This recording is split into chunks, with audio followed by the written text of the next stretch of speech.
If I could have your attention, please. I'd like to welcome you to our February 23rd, 2023 council meeting. In the interest of time efficiency and ensuring that everyone who wishes to address the council is given the opportunity to do so, the following will apply to all comments made by the public. If you desire to be recognized by the chair, please fill out a request form and present it to the city clerk present here in council chambers. Each speaker shall be allotted 3 minutes to address the city council, unless such time is extended by the mayor or by questions from council. Groups shall designate a spokesperson to avoid repetition of comments.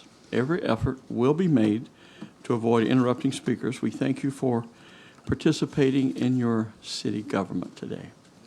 We ask that you please silence all electronic devices. With that, I call this council meeting to order. We'll begin with our invocation. Could we all please stand?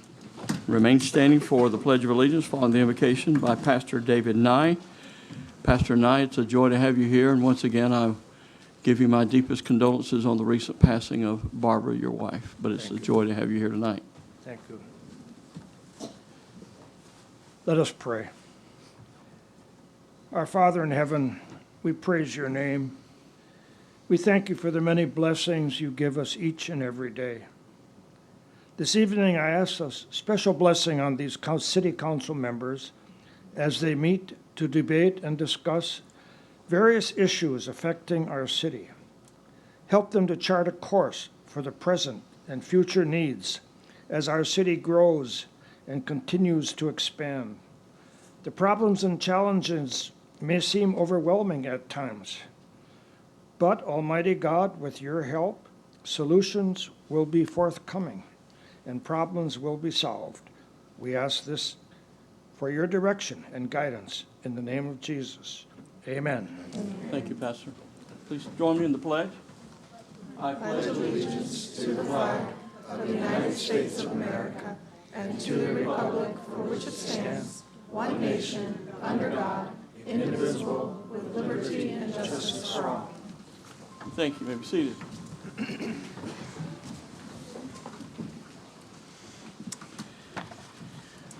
Madam Clerk, will you please call the roll?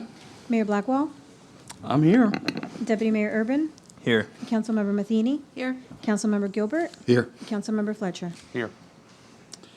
At this time, we come to our agenda update. We'll ask our city manager, Miller, do you have any updates or do you have any comments you need to make at this point? Yes, thank you, Mayor. I just want to clarify for the audience that there is no agenda item this evening regarding the community house. There is a meeting scheduled for Tuesday, February 28th at 10 a.m. with the groups that do utilize the community house to clarify some of the information that's going around right now. Thank you. That's all. Thank you.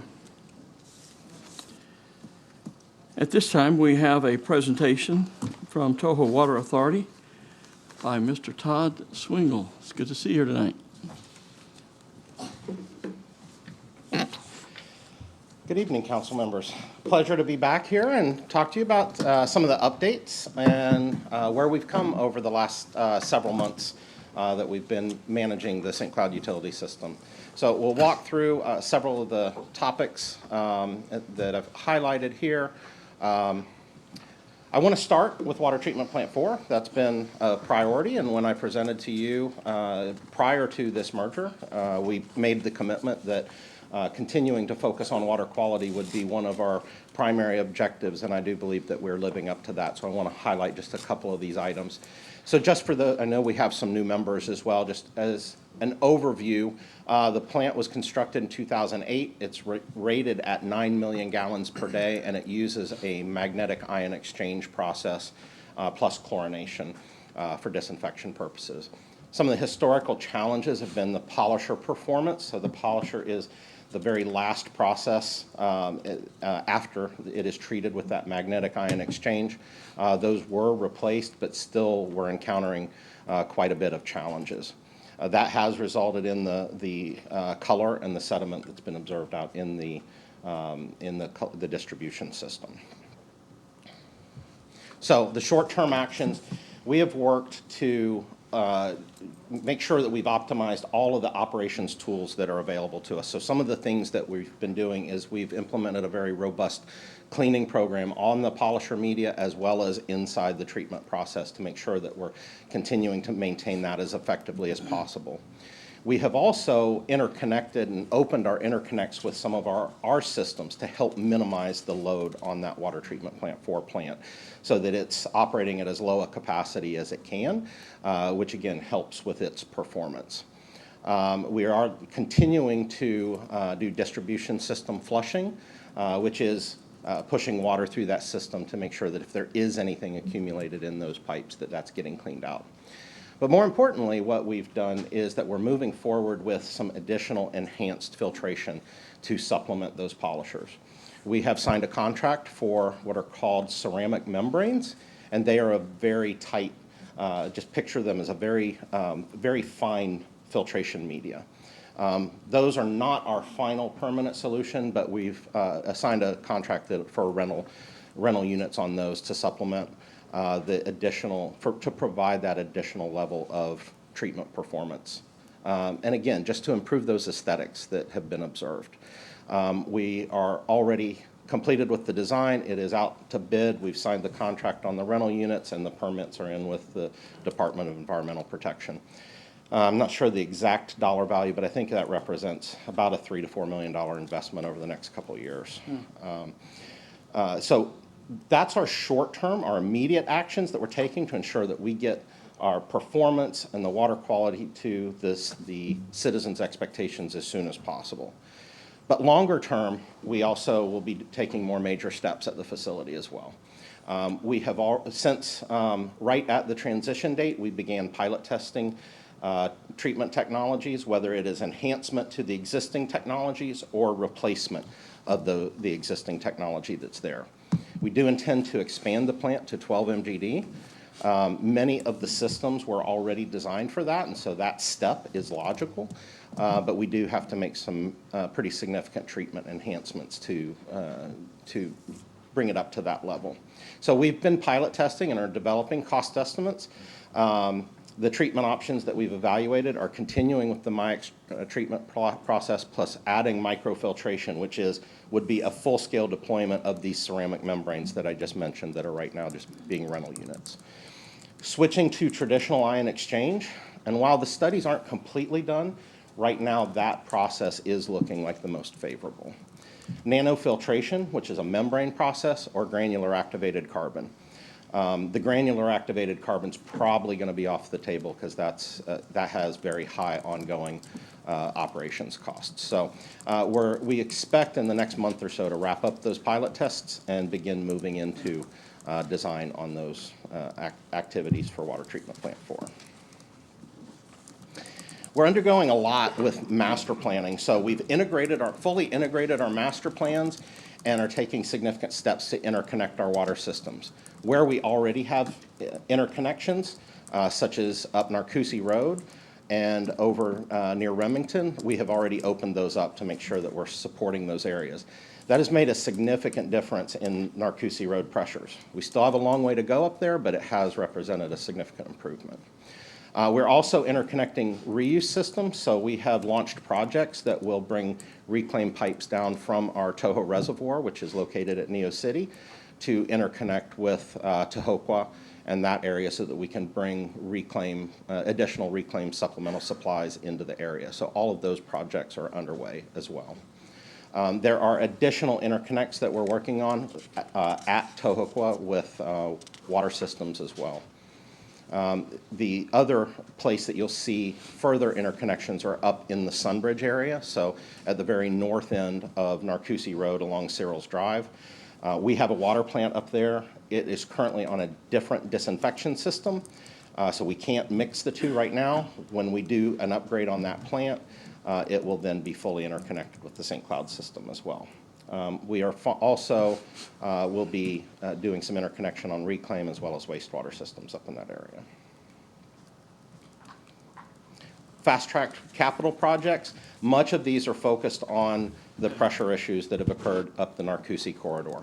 Northeastern booster station capacity increase is in design, and moving forward, the Hickory Tree Road water main, the old Hickory Tree Road water main, and the Nolte Road booster station. All of those are multi-year projects, but are moving forward to enhance pressures up in that Narcoossee corridor. In the we've also highlighted pressure control valves. Up in that area, the irrigation is supplied with potable. Sometimes those irrigation demands, those are what have been causing those pressure depletions. And so by putting control valves in, we can make sure we protect the potable system. But in addition, we have moved forward with a booster station along Boggy Creek, which is where Toho's existing pipes were. We have leased a property from a resident that we can go ahead and put a temporary booster station in there to help move additional water into the Narcoossee corridor. You also approved our easement for the ranch supply well. That has already been put out to bid and is in design, and the permit is already in with the Water Management District. That will allow us to directly supply irrigation rather than pulling it all through the potable system. So that should also significantly help up in that area. We have seen significant gains. During the wetter seasons, we managed to bring pressures up, and we're not seeing pressures drop below 40 psi. Previously, prior to those actions, we were seeing them in the low to mid-20s. We have now also, through the opening of those interconnects, as we get into the irrigation season, we're starting to see some peaks. So we're still going to have some pressure challenges until these projects can come online. But we are still seeing pressures that are in the mid to upper 30s.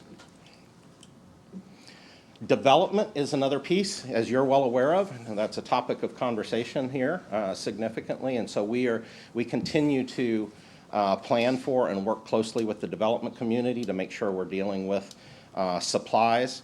As you can see here, the list of both reserved and planned projects that are occurring within the service territory total about 55,000 homes. Ultimately, the supply strategies, including Cypress Lake and other items, meet this demand. However, timing is absolutely critical. So one of the big things we're working with on developers is timing and caps on what the timing would be like per year for the number of units to make sure that it is balancing out with supply availability. Again, water supply planning, we're modeling these now on a monthly basis, and this is the graph of what St. Cloud's supply looks like. It has been supplemented with meeting some of the max day issues from our plants, the plants that Toho had that are now fully interconnected. But you can see we're projecting to need additional systems online by about the 2027 timeframe. We're meeting those demands with interconnections, transmission pipelines, the water treatment plant 4 expansion, well field redistribution plans, and then ultimately the Cypress Lake well field. Cypress Lake will not be on by 2027, but that will meet some of those longer term demands. Some continuing key transition items, consent order project delivery. So the city had a consent order related to the wastewater collection system. We're implementing all of those. We actually, one of the items on there was some odor control systems at Lift Station 84, which is just east of town. I believe that's Nora Tyson Road. And that actually came back much. It was originally estimated in the budget, I think around $700,000 or $800,000. Bids came back at $1.7 million. Wasn't nice. But one of the nice things that we have is that we have some very capable construction crews.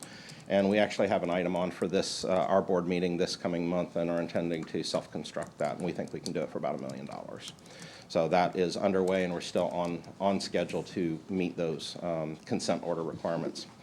The customer information system merger is one of the biggest challenges and needs that we have. We're working through that right now. We're working on the upgrade of Toho's version. St. Cloud and Toho were on the same customer information system, but 2 separate versions. So, and then the vendor is on even a newer version. So we're making an upgrade to our entire system first, and then pulling the St. Cloud customers over. That will take about a year or a little more. That does, one of the challenges that operating those 2 systems has presented is just making sure that people know where to go to pay their bill. And so that has been one of the challenges we've been dealing with. because we can't ask people, were you a St. Cloud customer? Because there's new customers that were never a St. Cloud customer. We can't ask, do you live in St. Cloud? Because there are St. Cloud addresses that were on the former Toho system. There are Kissimmee addresses on the St. Cloud system. So our teams actually just this week we had already put in place a system where you could enter the number of digits in your bill so that it would take you to the right place. Just this week, we even made that simpler by it's just 2 different buttons. You just press one button if you have a certain number of digits in your bill or another. And so it continues to take you to those 2 systems. But that's an area that we're actively working on, just to make sure that we are as customer friendly as we can on knowing where to go to take care of those things. I made a commitment also that we were going to take the best of both systems, and so Toho has made a decision to switch to CityWorks, which was the city's CMMS system. We'd already been in that evaluation, and with the merger, it just made sense. So we're in that process as well. That will be deployed concurrently with the customer information system. We're working on merging the AMI systems. That's not overly time critical because it is something that we can operate parallel systems without too much disruption. We are moving forward and have had conversations with the city manager about adding payment kiosks. We will have those throughout Toho's footprint, so in Poinciana, at our admin office in Kissimmee, and then here. And so that will be ultimately, as part of our agreement, we will no longer have a cash window, but we will still accept cash. Here, it would be through those kiosks. And so that reduces some of the cost, eliminates some of the safety of cash handling, but still makes sure that we have a friendly way to accept cash, particularly for our lower income customers. And then we are looking at the operations facility. Our agreement said that we would have 5 years, and we're working through with that and having conversations with other partners as well as evaluating where that operations facility would be. But we will be establishing some form of operations facility, I would anticipate, on the east side of St. Cloud. And with that, that was my quick update. Hopefully I was close to my 5-minute mark. I was probably a little over, but. Well, you have certainly covered a tremendous amount of territory. I just want to personally thank you for all of the work and the improvements that we certainly see TWA making. Could you just comment on the fact you talked about, some of the water has color and sediment in it and it has an aesthetic issue? I guess what's on most people's mind is when it's not the aesthetic issue as much as it is that water safe to drink? Could you just confirm that? Yeah, so and we continue to sample, we continue to meet DEP requirements. Much of the work that the city had done had gone in and confirmed that the water was safe, but we certainly acknowledge that from an aesthetic standpoint, it has to improve. And we're working diligently on that. Well, I know that our residents that are struggling with inadequate reclaimed water will certainly be pleased as you continue to make those improvements, as well as certainly improving the pressure up in the Narcoossee area will certainly cut down the number of phone calls that people sitting up here on this dais get from time to time. And we are so grateful for all the work that you guys are doing. Anyone else? I think I speak on behalf of all the council. We appreciate all that you guys are doing. Appreciate your leadership. Okay, thank you very much. Thank you very much.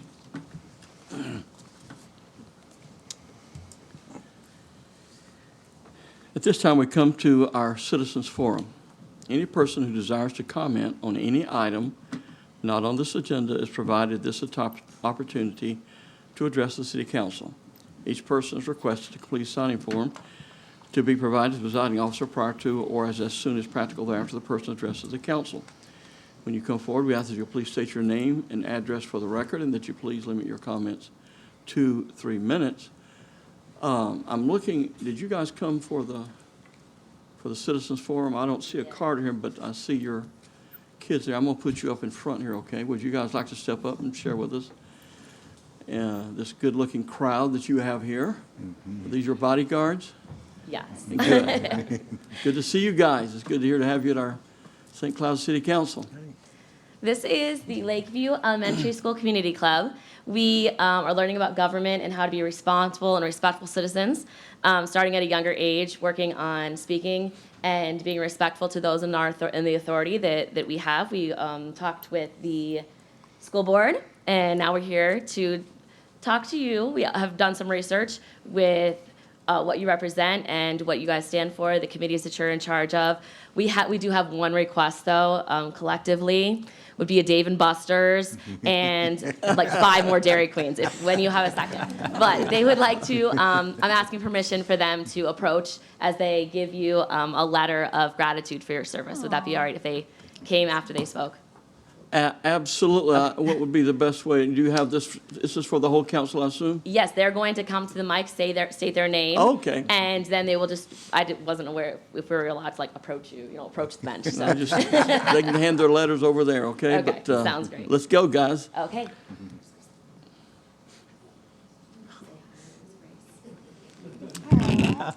Hi, my name is I'm Grace. from Lakeview. I'm from Lakeview. Go ahead. To Mr. Dear Mr. Urban, thanks for what you do. We all think Main Street is very good. We feel bad for you leaving home at night. We love how you treat older people. Yes, so you can go ahead. Thank you. Now, that's the kind of comments we like, right?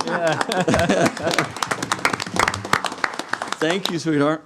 Hello, my name is Jackson, and I'm from Lakeview. Dear Mr. Gilbert, thank you for helping to keep St. Cloud safe. I recently learned about all your responsibilities. You have a very important job. Because of the decisions you make, St. Cloud is a better place. He has another one here because we have someone that was absent. Dear Mr. Fletcher, thank you for giving us supplies, and thank you for letting kids go to college, and thank you for giving teachers. Thank you. Thank you. Hey, young man. Jackson, your dad didn't put you up to this, did he? You did not catch the eye roll there. Oh, Coach. You could just speak right into it, say your name.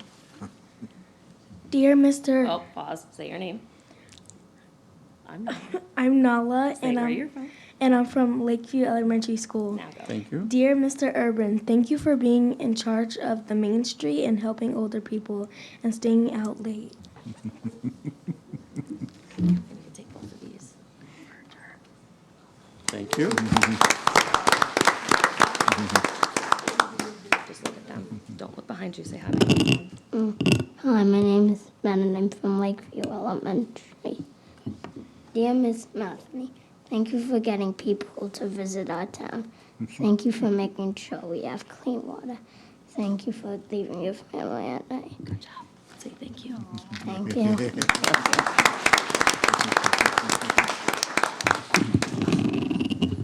little accommodation there. There we go. Hi, my name is Gary, and I'm from Lakeview.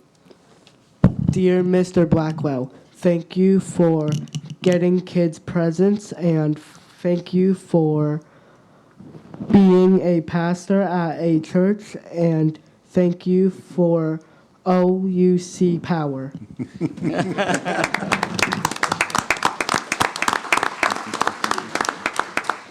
Thank you so much. We appreciate you. Thank you. Thank you, and my term will be up in about 2 years, and Ms. Matheny's, and I don't know if any of you guys will be eligible or not, but it'd be nice to have some good positive people like you running for our office, maybe in the future. Good to have you guys here. Thank you. Mr. Mayor, is there somebody who wants to take a picture? Oh, I don't think our PIO's here, but why don't we just all go down and get a picture right quick? Kelly, okay? can you help? There's probably a camera or two.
Mary Bivens.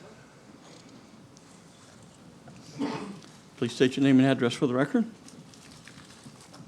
My name is Mary Bivens. I'm at 2209 Mapleton Court. I'm currently, this year, 2023 president for the Patchers of Time Quilt Guild. We meet at the Community House on Indiana and 8th. We were made aware in December about a potential move out of the Community House. At that time, it was not confirmed as to where that information came from, but in the meantime, it seems it is a go. Since then, we have met with the SCCI about the issue, and they're trying to run it down. At that same time, the reason why it caused concern was the fact that the food pantry was wanting to move into the community house, and we would be having to move out, and one of the other clubs had been notified in December that they had to be out by January the 1st, and here we are, after Christmas, not aware of anything, or if anything's going to happen. But in the meantime, I wanted to express that the food pantry had showed up. 2 representatives had showed up on a Tuesday. When we're there, that's when it's unlocked. And then a couple weeks later, 2 more members of the food pantry showed up to look the room over and see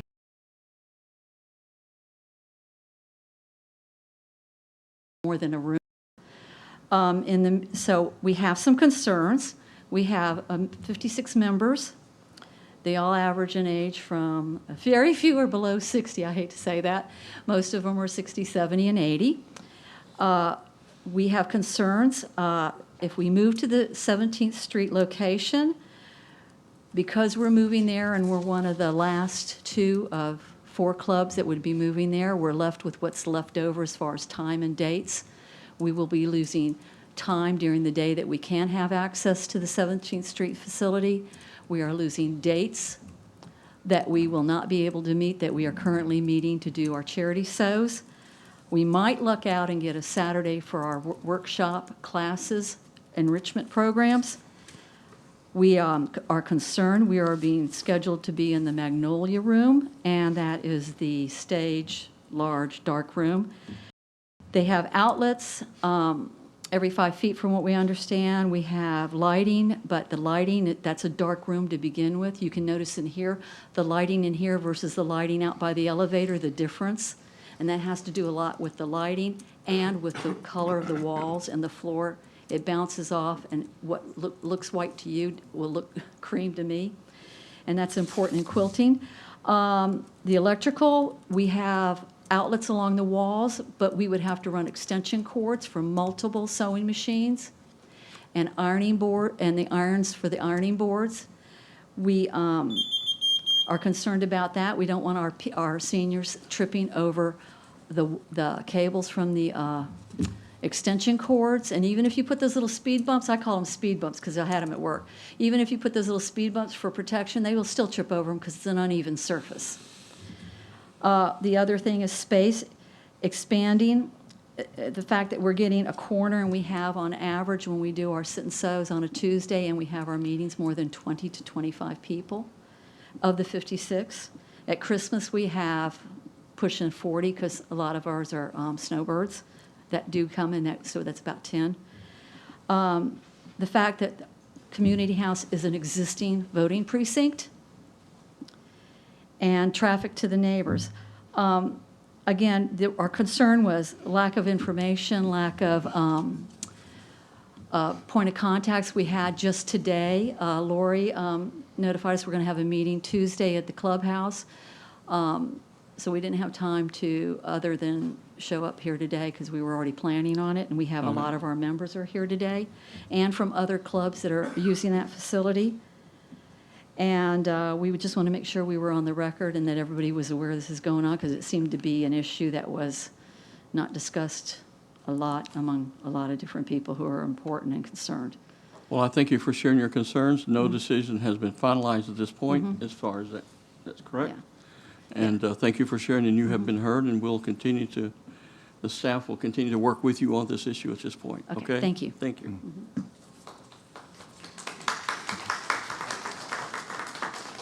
Are y'all applauding her or me? Thank you, guys. You did an excellent job, Ms. Vivens. Dan Minshaw, is that correct? That's fine, Dan Mushaw. Oh, Mushaw. Yeah. Forgive me for that. State your name and address for the record, please. Good evening there, Mr. Mayor and council, everybody here. My name is Dan Mushaw. I'm in the Nolte area of St. Cloud. I represent the Sons of Union Veterans of St. Cloud. Now, we're a group that started your town way back in the day. I asked for the younger members and any newer council members, take a look at your history again. Just go over it. See what we're about. Because we are the ones that started your town, the veterans, the Civil War. We're not a Civil War town, but we are veterans of Civil War veterans. And we're here to spread our patriotic duty here and promote your town and ourselves for the people who started this town. We do a lot of charity. We do a lot of events in your cemetery to show these veterans who started your town. But I'm here for all these other people, these groups here for the Indiana Avenue fiasco. There's been no information given to anybody. City manager has not told anybody about this except our group. We were told to vacate by December, and we did. We were the first ones. Why are we being singled out? But all these people and the senior citizens have to move now. They don't need to move. They need to stay close to their home. That place needs zoning. It needs to be checked out for size. You're going to have more traffic going in and out of there. You're going to have, there's a lot of things that need to be done. That building has to be redone.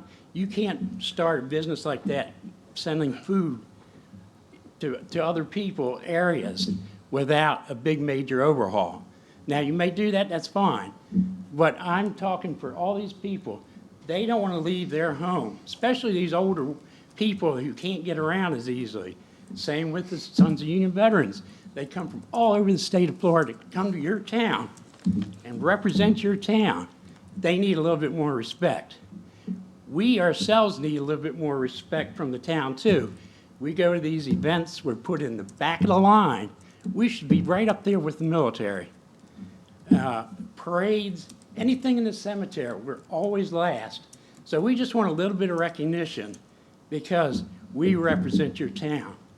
And we really do because we started your town. The veterans of the Civil War came down here, and you wouldn't be here if they weren't here. Other than that, just want to make sure that these people are recognized.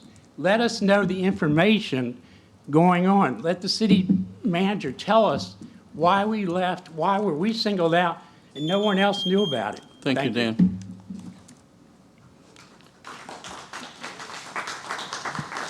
If y'all would hold your applause, it's not the appropriate place for it here, please. Veronica Hood, is that correct? I'm Veronica Hood. I'm with the Senior Size Club that meets on Indiana there. And I've already spoken 2 weeks ago, so I was the only one here. So I try to get everybody riled up because I'm upset about Well, you did a good job of that. having to move. Yeah, having to move. I've been going to that building for 20 years doing our exercise. It's a great exercise for our seniors. And many of these people here are all seniors that do the exercises with us daily, well, Monday, Wednesdays, and Fridays. We don't want to move over where we have to go through a lot of traffic in order to get to our exercise class. We love it right where we're at. We don't see why the city cannot just keep that building for senior activities like it is now, and that's the way that we would like to have it stay for senior activities.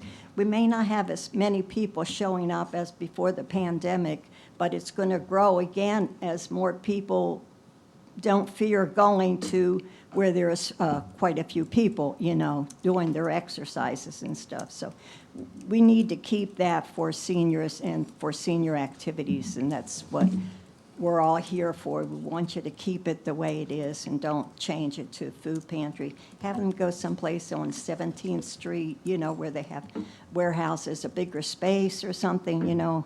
They've got to find something. Otherwise, build something behind Big Lots, the property that you own there, build a building there, you know, for the food pantry. And they need a place, yes, they need a place, because they don't need to be working in a contaminated building there like they have been. So we need to do something for them, but don't take our building away, because all these people, a lot of them live right near there that they can come, and we have people up to 98 years old exercising there. You're going to make it a hardship on them for having to travel through a lot more traffic to get to where they want to do their exercises at. So hopefully you'll do something. Thank you, Ms. Hood. Ms. Miller, are you wanting to say anything else to this topic? Thank you, Mayor. At the last meeting, when Ms. Hood came forward, I reminded the council that staff was given direction to find a new location for the food pantry, and we are still looking at our options. We have not finalized a location or an agreement for a new location, and one of the items that we've continued to talk about was whether we could build another location. However, even if we build something, the food pantry would need to move somewhere temporarily. This is the first time I was hearing that the Sons of the Union were told to leave. I was unaware of that, so I can't give any information on that. But I have not ordered for anyone to vacate the premises. You haven't heard anything because we are still working on information and trying to determine what we can do, which is why we have a meeting scheduled for Tuesday to clarify that there's a lot of misinformation going out there right now. We thank you guys for sharing your concerns. We've heard your concerns, and they have not been taken lightly, and no decision that I know of at this point has been made. We just have a real tough issue with the food pantry trying to take care of people that are trying to put food on their table and to feed their families, because they cannot stay where they're at. It's not a matter of us trying to move them out on purpose. That property has issues, and they just can't stay there for safety and for health reasons. And so we appreciate your understanding. We will be working on this, and please just ask for your patience. And we will do our best to communicate all along the way and do a much better job. But we have heard your concerns. Thank you for sharing tonight. Randy Wiley.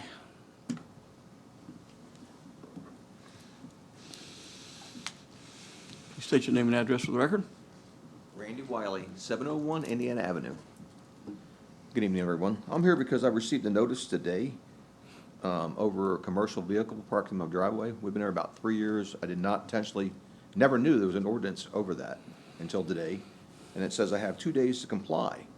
That tow truck, my son works for ACE. They run with Highway Patrol in Orange County contracts only. He uses it every night. He comes home with it because he's on call. If they get a call, there's an accident, he'll leave the house again and get overtime. We rent the house. We don't have any other vehicle. I don't have a vehicle, nor does he. That tow truck is it. So I'm kind of pressed, you know, or at least it's not up till July. I'm thinking 2 days. I don't want any altercations with, you know, you guys. I love it. I've been in Osceola County 43 years. I'm just trying to find out, is there some waiver or something we can do that is going to help me and not have to deal with this in 2 days? Ms. Miller, who would he need to talk to? The code violation issue. Well, we can, first of all, I believe they received a notice from code enforcement. Is that what the notice is? Well, we can work on additional time to deal with it, to address it, and then we'll give Mrs. Miller or her staff the opportunity to get with this gentleman and see what they can work out with him. That's a courtesy notice, the original notice. I think that's what it is. Well, the 2 days scared me when it was highlighted. I just, you know, I'm sorry, but I want to do things right.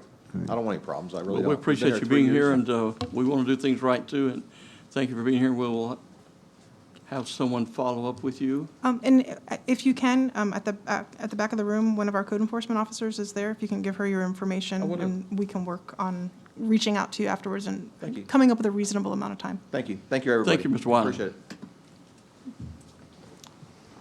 Would anyone else like to speak during the Citizens Forum?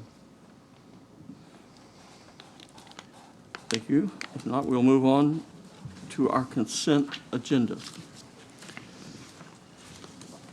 The next portion of tonight's meeting is the consent agenda, which contains items that have been determined to be routine and non-controversial.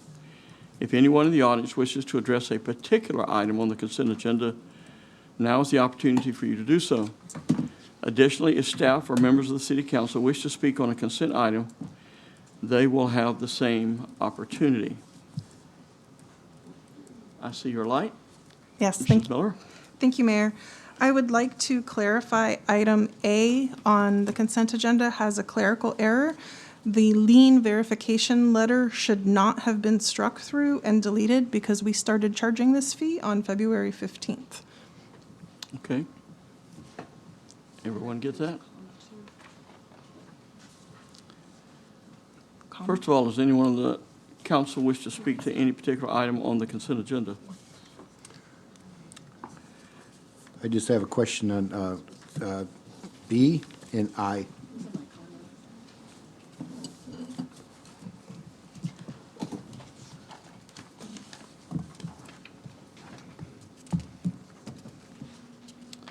Councilmember Matheny. Thank you. I'd like to pull K and M for comment. Okay, if I understood you correctly, you said K and M? Yes.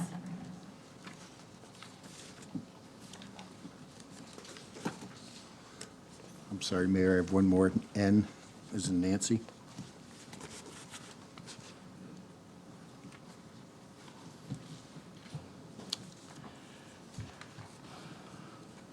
Okay.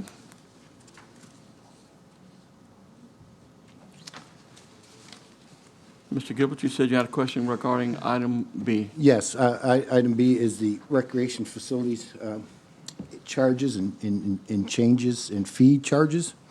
I know we're looking at making those changes, which we haven't done in some time. I would like to propose that we do these in increments of a year to make the changes and the additional fees to go each year instead of, let's say, $5 this year and then 5 more years, it's $10. I think it should go accordingly each year if we're raising the prices. Secondly, I'd like to really look at the cost of these facilities and what we're providing. One instance is a lifeguard is at $30 an hour. I don't know if anybody here knows labor cost. It's not even breaking even with benefits at this time. And things such as lights and things that we are trying to recoup our costs. I would like to look at those closer to get the better number of what really does cost us to have a lifeguard, insurance, and et cetera, per hour. That's my only question on that. That sounds a lot more than a question to me. Sorry, questions. So staff is currently working on reviewing all of our fees. So one of the things that we identified before putting this on the agenda is that we are not covering all of the overhead associated with these costs. And so we did discuss sitting down and having a deeper dive into all of our fees, all of our user fees, not just for Parks and Recreation. And our intent would be, yes, to try to do gradual, but in this instance, we needed to cover, we need this increase right now to cover the costs that will be going into effect for this summer. So that's why we're moving forward with this right now. But you're right, we do need to raise them more, and when we do, we'll work on doing that incrementally. Thank you, City Manager. Thank you. Thank you. You also had a question about item I?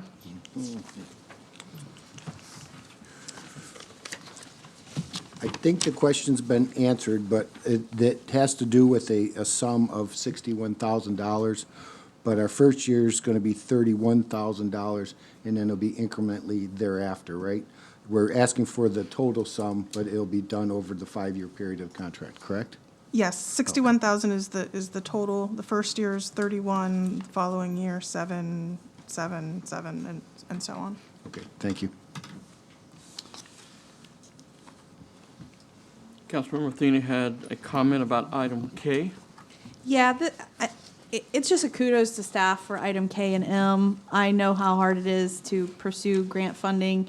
It's hard. You got the stuff you're trying to do, and then you add on top of it trying to get grant funding, and I know it's challenging and hard to do. And if you're lucky enough to get it, and then that's a lot of work too. with reporting and all that. So I just want to say kudos for going after $1.5 million for the 10th Street Corridor project and $1.3 million for the SAFER grant for staffing. So I just want to say kudos. I know it's a lot of work. I think you have kudos from the entire council on that one. Mr. Gilbert, do you have another question about item N? I'm good at N. I wrote down and had the answers. Got it done. Great. Would anyone in the audience like to speak to any of the items on the consent agenda? If not, could I entertain a motion from council unless there's further discussion? So moved. We have a motion from Councilmember Matheny. Do I have a second? Second. We have a second from Councilmember Fletcher. Madam Clerk, you please call the roll. Councilmember Fletcher. Aye. Councilmember Matheny. Aye. Deputy Mayor Urban. Aye. Councilmember Gilbert. Aye. Mayor Blackwell. Aye. Motion carries 5-0. Thank you.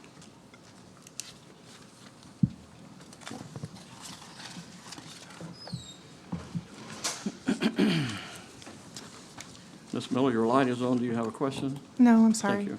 No problem. The next portion of tonight's meeting are public hearings. Brings us to item number 1. Madam Clerk, will you please read that into the record? Final public hearing for ordinance number 2023-01, an ordinance of the City Council of the City of St. Cloud, Florida, providing for the zone amendment of the zoning map of the Land Development Code of the City of St. Cloud, Florida, specifically changing the zoning designation of approximately 5.8 acres identified as personal mini storage, generally located east of Florida's Turnpike, west of Old Canoe Creek Road, and south of Continental Street from NB Neighborhood Business to HB Highway Business zoning designation, which remains consistent with the commercial future land use designation, providing for entering the designation on the official zoning map, filing of the Planning Commission recommendation, and proof of publication, suburbility, and effective date.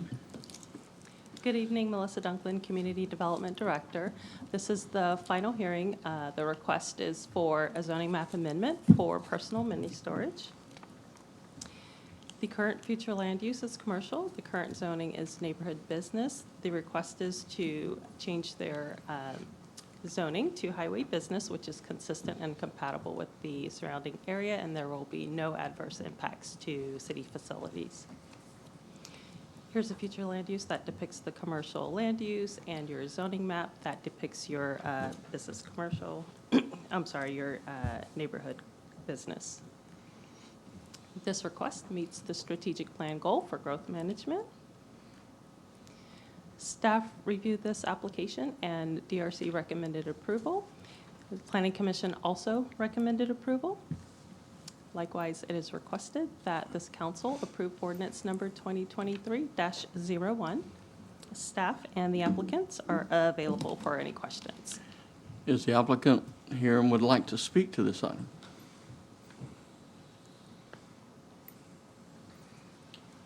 Good evening, Council. Sean Hendel, Hanson Walton Associates, 8 Broadway, Kissimmee, Florida. Representing the applicant, available to answer any questions you have. Thanks, Sean. Would anyone in the audience like to speak to this item? If not, we'll have discussion and/or motion by council.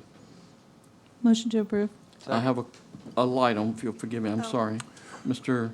Councilmember Gilbert? Melissa, the one thing was approved with the special conditions since our last meeting on this. Is that correct? I don't believe there are any conditions on this. Okay. Mm-mm. No, there are no conditions on this. Thank you. Thank you. We have a motion from Councilmember Matheny. Have a second from the mayor. Madam Clerk, could you call the roll? Councilmember Matheny. Aye. Deputy Mayor Urban. Aye. Councilmember Gilbert. Aye. Councilmember Fletcher. Aye. Mayor Blackwell. Aye. Motion carries 5-0. Brings us to item number 2. Madam Clerk? Final public hearing for ordinance number 2023-04, an ordinance of the City Council of the City of St. Cloud, Florida, closing, vacating, and abandoning a utility easement located north of Misty Morin Court, east of N. Narcousie Road, and south of Clap Sims Judah Road, specifically described in the body of this ordinance, providing for suburbility, conflicts, and effective date. Thank you again, Melissa Dunklin, Community Development. This is a final hearing for the abandonment of easement for estates at Nona Sound. The easement is located on the site addressed as 11328 Clap Sims Duda Road. Here's a graphic representation of the easement to be abandoned. Staff reviewed this request and routed it to both our utilities and outside reviewers, including the county, and received no objections. This request meets the strategic plan goal for infrastructure. DRC recommended approval on December 15th, 2022. Likewise, it is requested that council approve ordinance number 2023-04, and staff is available for questions. I believe the applicant is also present here tonight. Would the applicant like to speak to this item?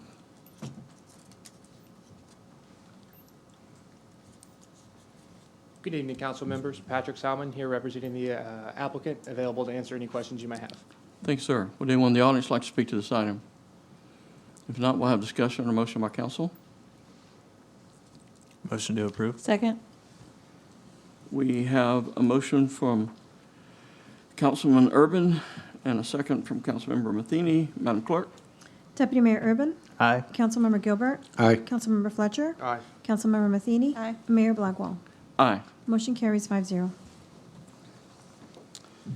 Could you read item 3 into the record? Final public hearing for ordinance number 2023-05, an ordinance of the City Council of the City of St. Cloud, Florida, closing, vacating, and abandoning a utility easement located north of Misty Morn Court, east of N. Narcousie Road, and south of Clap Simmons Duda Road, specifically described in the body of this ordinance, providing for suburbility, conflicts, and effective date. Good evening again. This is the second request for another abandonment of easement at estates at Nona Sound. Final hearing. The easement is located on the site addressed as 11252 Clap Sims Duda Road. Here's the graphic representation of the easement to be abandoned. We routed this request for review and received no objections. This request meets the strategic plan goal of infrastructure. DRC recommended approval. Likewise, it is recommended and requested that City Council also approve this request for ordinance number 2023-05. And it is noted that the applicant is here unless he would like to speak to this item. Would anyone in the audience like to address this item? If not, we'll have discussion under motion by council. Motion approved. Second. We have a motion from Councilmember Gilbert, second from Councilmember Matheny. Madam Clerk? Councilmember Gilbert? Aye. Councilmember Fletcher? Aye. Councilmember Matheny? Aye. Deputy Mayor Urban? Aye. Mayor Blackwell? Aye. Motion carries 5-0. Could you read item number 4 into the record, please? Final public hearing for ordinance number 2023-06, an ordinance of the City Council of the City of St. Cloud, Florida, amending Article 3, zoning regulations, Division 5, residential zoning district regulations, Table 3-5, agricultural and residential uses of the Land Development Code of the City of St. Cloud, Florida, providing for suburbility, conflict, codification, administrative corrections, publications, and effective date. Mayor, Council, Dave Tomac with the City Manager's Office. This ordinance and the ordinance that's next were both requested by Council as a result of some enclave annexations, properties that were previously zoned AC in the county for ag, and we have an agricultural zoning in the city. Council asked staff to look at ways to make it more seamless and to preserve that historic rural ag to provide for the transition for folks annexing. Staff did just that. We worked with the ad hoc advisory committee for the ag community. Mr. White is present from that group this evening, and worked with them. They actually set me straight. So we were able to get both ordinances to their liking and actually reflect more what goes on with that particular type of lifestyle. Added, for this ordinance, we specifically changed the land development code to add a bunch of animal-type uses. We took the conditional uses off of the kennels, stables, similar boarding facilities that kind of match what the county does. We did work with your Chamber of Commerce. We also got a positive recommendation from the Planning Commission, and this is the final adoption. We would recommend adoption of ordinance 2023-06. Would anyone in the audience like to speak to this item? If not, we'll have discussion and or motion by council. Councilmember Matheny, we see your Thank you. light. Thank you. I mentioned this last night, but we didn't have a member of our ad hoc crew here, but I just wanted to thank Mr. Tomac for getting this across the finish line. I know it's something we brought up a long time ago. I think I mentioned in the last meeting, I think this was his first assignment at the city. Ready to take it off So, the list. yeah, you can cross that off your list, but I did ask him when we were going through the agenda process, was the ad hoc committee happy about it? And he told me, we were able to work everything together, so I just want to say, glad this is finished, and congratulations for getting it done. It was a rocky start, but we got there. Then I'll make a motion for the adoption of ordinance number 2023-06. Do I have a second? Second. Second from Councilmember Gilbert. Madam Clerk? Councilmember Fletcher. Aye. Councilmember Matheny. Aye. Deputy Mayor Urban. Aye. Councilmember Gilbert. Aye. Mayor Blackwell. Before we read the next item into the record, I realize now that we have some handsome gentlemen there in the back. Some Boy Scouts. Could one of you please come to the mic and identify who you are and your troop? And we would like to welcome you to our group tonight.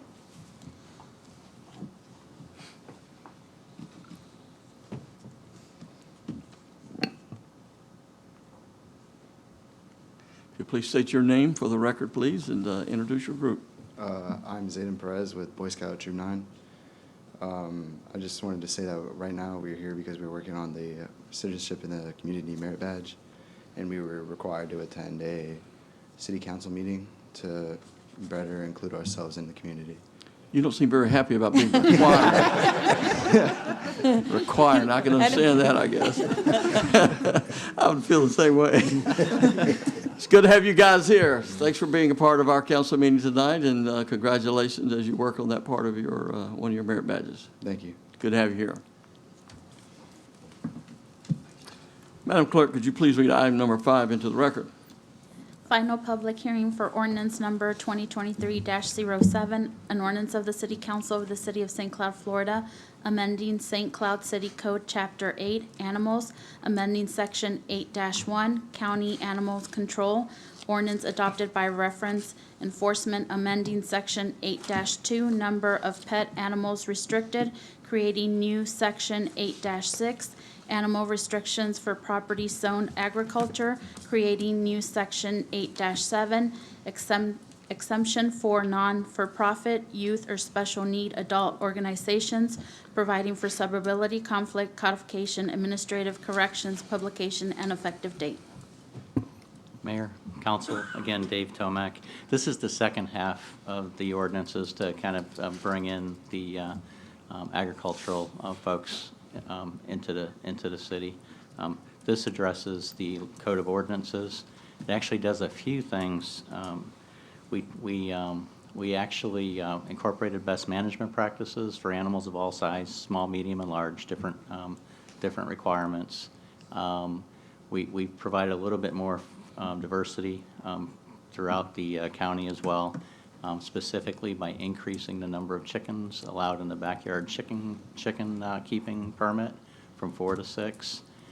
We do provide an exemption with this ordinance for 4-H FFA type programs, raising animals under supervision of those groups. We restricted swine to no more than 2 per parcel. We've established maximum limits for animals based on their size. In addition, pet dogs shall not exceed 4, cats not exceed 8. And for all the other animals, we got 40 per acre 40 pounds, and it's 20 per acre for small animals, It's 5 per acre for medium-sized animals and 1 head per acre for the larger-sized animals. This meets all our requirements. In addition to the ad hoc group and the Chamber of Commerce, we work with the county's Animal Services Director because they do have an enforcement portion for some of our codes and get positive recommendations from your Planning Commission, and this is our final adoption. So we recommend approval of ordinance 2023-07. Thank you. Would anyone in the audience like to speak to this item? If not, we'll have discussion on motion by council. I have a question. How come 8 cats got favoritism over 4 dogs? Something about mice and rodents. I'm sure it had something to do with size. Or I have Yeah. 3 cats, and that's a lot, so 8. You're not zoned ag. You better watch what you say. I'm sure Mr. White will come up and straighten me out after that. Give me some clarity on that after we get through. I'd like to make a motion for the adoption of ordinance number 2023-07. Can I have a second? Second. We have a second for Councilmember Matheny. Madam Clerk? Councilmember Matheny. Aye. Deputy Mayor Urban. Aye. Councilmember Gilbert. Aye. Councilmember Fletcher. Aye. Mayor Blackwell. Aye. Motion carries 5-0. Madam Clerk, could you please read item number 6 into the record? Final public hearing for ordinance number 2023-08, an ordinance of the City Council of the City of St. Cloud, Florida, closing, vacating, and abandoning a utility easement located north of Jones Road, east of Narcousie Road, and west of Outback Road, specifically described in the body of this ordinance, providing for suburbility, conflicts, and effective date. Hi, Melissa Dunklin. Sorry, I'm hesitating because I thought we were on a different item. This is 2308. Oh, yeah, I'm off, sorry. Are you ready? Yes, I am Okay. ready. So this request is the final hearing for the abandonment of easement for Preston Cove. The request is to vacate a 20-foot utility easement. Here's a graphic sketch of description of the easement that is being requested to abandon. We routed this request for review and no objections were received. This request meets the strategic plan goal for infrastructure. DRC reviewed this item on January 4th and recommended approval. Likewise, it is requested that council approve this item, ordinance number 2023-08, and staff and the applicant, I believe, is available for questions. Is the applicant, would he like to speak to this item?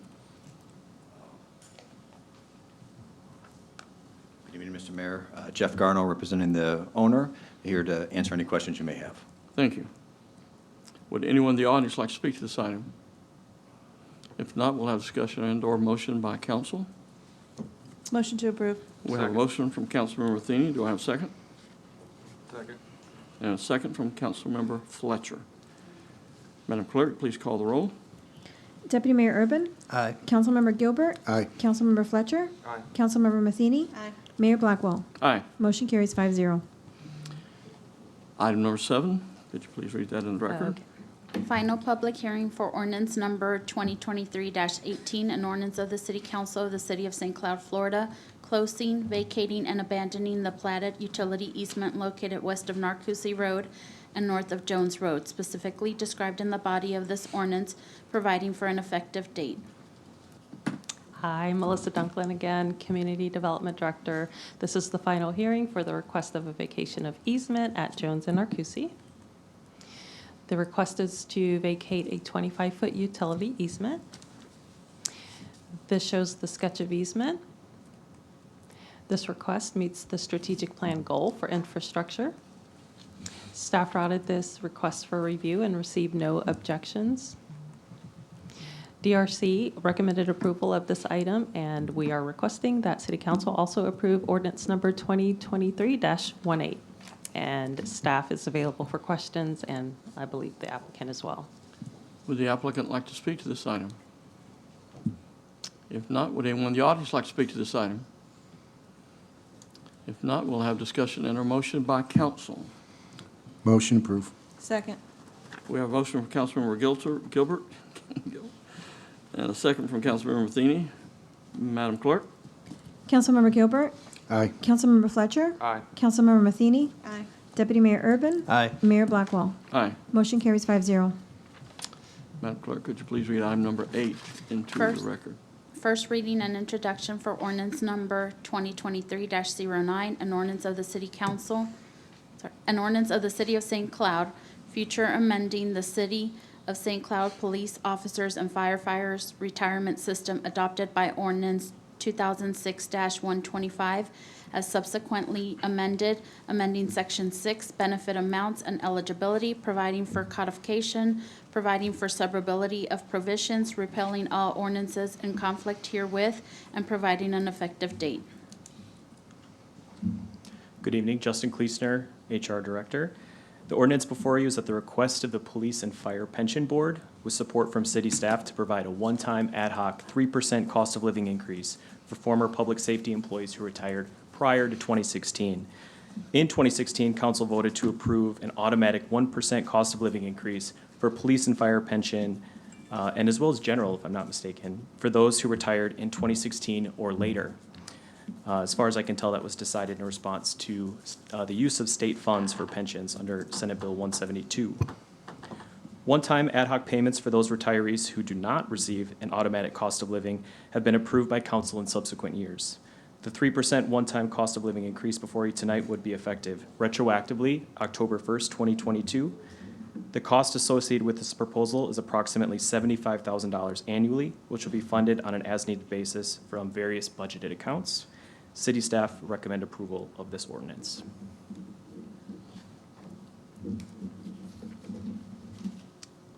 Would anyone in the audience like to speak to this item? If not, we'll have discussion and/or motion by council. Motion to approve. I'll make that a second from the mayor. For a motion from Councilmember Matheny, a second from the mayor. Madam Clerk, please call the roll. Councilmember Fletcher? Aye. Councilmember Matheny? Aye. Deputy Mayor Urban? Aye. Councilmember Gilbert? Aye. Mayor Blackwell? Aye. Motion carries 5-0. Could you please read item number 9 into the record? Resolution number 2023-042R, a resolution of the City Council of the City of St. Cloud, Florida, granting a conditional use for equipment rental major in the BC Business Commercial Zoning District on the 1.33 acres known as Rental World, St. Cloud, generally located north of 13th Street, east of Grape Avenue, south of Golden Parkway, and west of Orange Avenue, as described in the body of this resolution. Hi, good evening, Melissa Dunklin, Community Development Director. The request before you is for a conditional use for Rental World. The current zoning is business commercial. The current future land use is commercial. The request tonight is to expand the equipment rental major, excuse me, use on site. The proposed use does not cause any adverse impacts on city facilities. So this site was originally approved in Osceola County back in 2004.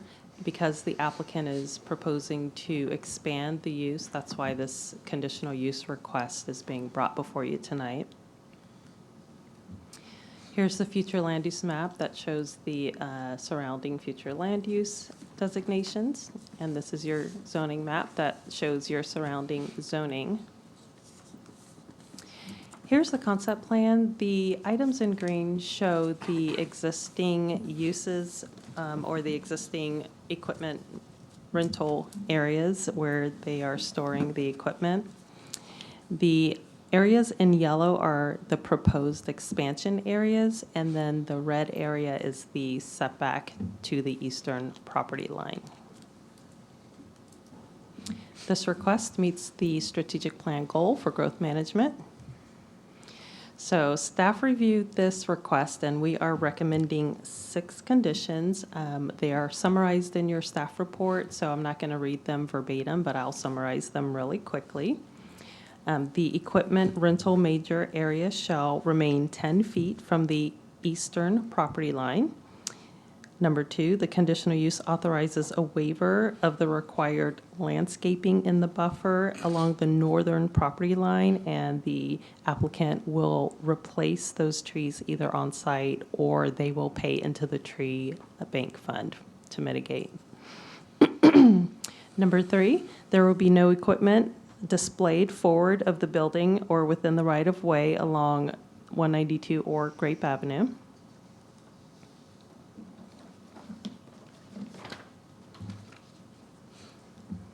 Number 4, there will be no unauthorized on-street parking within the Grape Avenue right-of-way, and the applicant will add no parking signs along Grape Avenue. Number 5, the bidirectional drive aisle on the north and east side of the primary structure will be converted to a one-way drive aisle. And number 6, a site development plan to allow this expansion of the equipment rental major area will be submitted to the city within 60 days of approval of this conditional use. Like I said, staff did recommend approval with conditions. However, on Tuesday evening, on February 21st, this was brought before Planning Commission, and they recommended to add 2 additional conditions, and I'll read you those conditions. So they are recommending that we add a condition to require the applicant to increase the height of the existing masonry wall along the northern property line from 6 to 8 feet, and that they add an additional masonry wall from the existing masonry wall, connecting it from that northern property line down the eastern property boundary to the plane of the front of the building. And that was an 8-foot masonry wall as well. So staff is recommending approval, and we are requesting that City Council approve this item as well. The applicant is available for questions. Would the applicant like to speak to this item?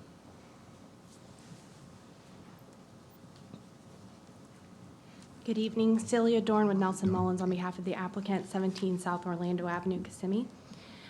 We agree with staff's recommendations. We worked extensively with staff on this request.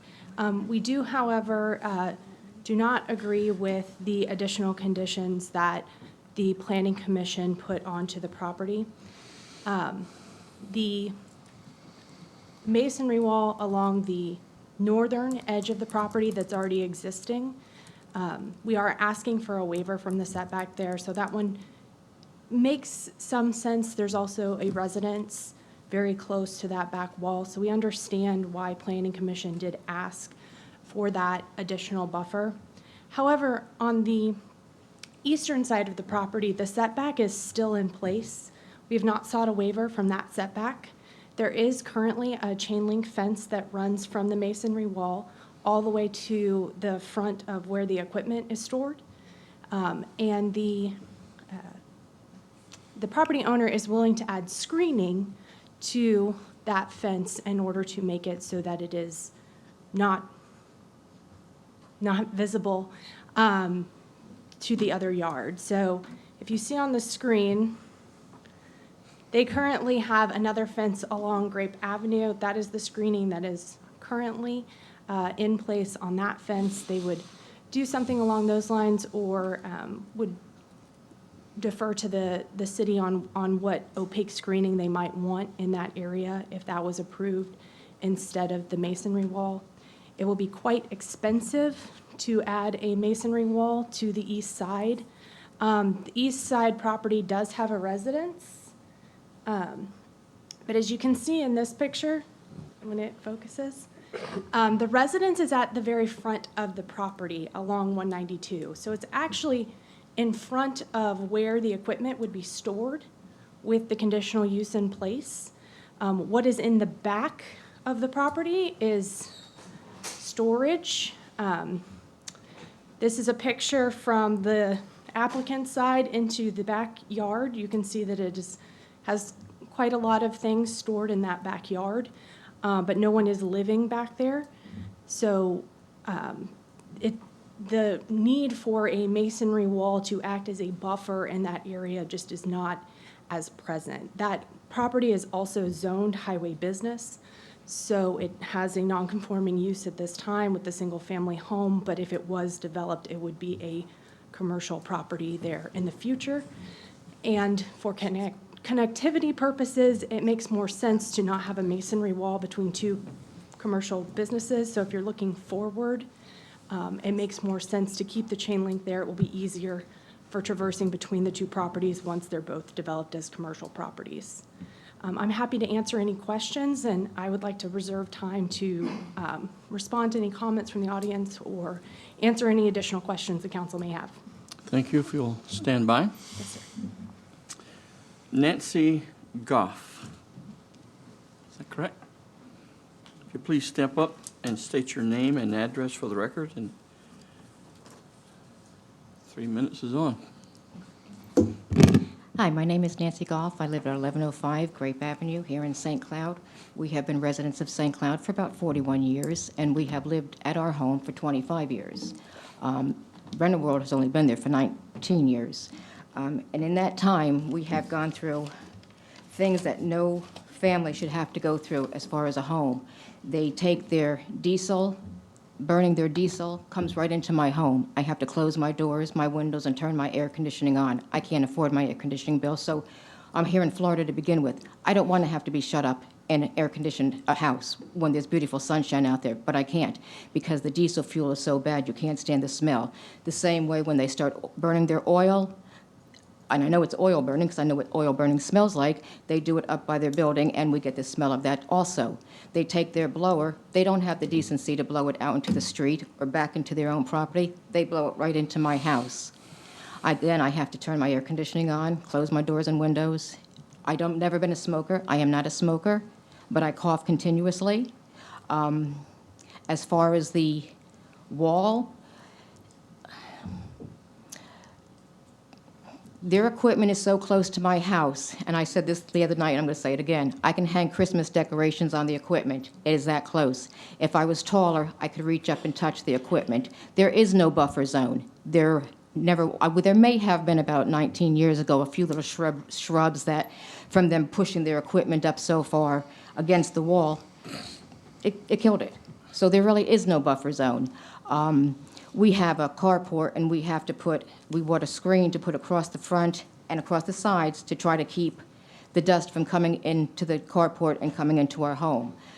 It's just been unbearable. The noise over there, which I know is going to be noise, you got to back your equipment up, and you're going to get that beeping sound, and that's all well and good. We don't want nobody to get hurt, but they play music so loud that when I do close my windows, I can sing along to the music. That's how loud the music is. I have from time to time heard profanity, which I do not appreciate. I have grandchildren and great-grandchildren that come to our home, and I do not want them hearing language like that. Again, like I said, there's no 10-foot buffer. There never has been a buffer there. Like I said, there was a few shrubs, but that's all there was. And they keep putting the equipment closer and closer to my home. I can't even take a picture of my family having a cookout or a party without having all their equipment hanging down on it.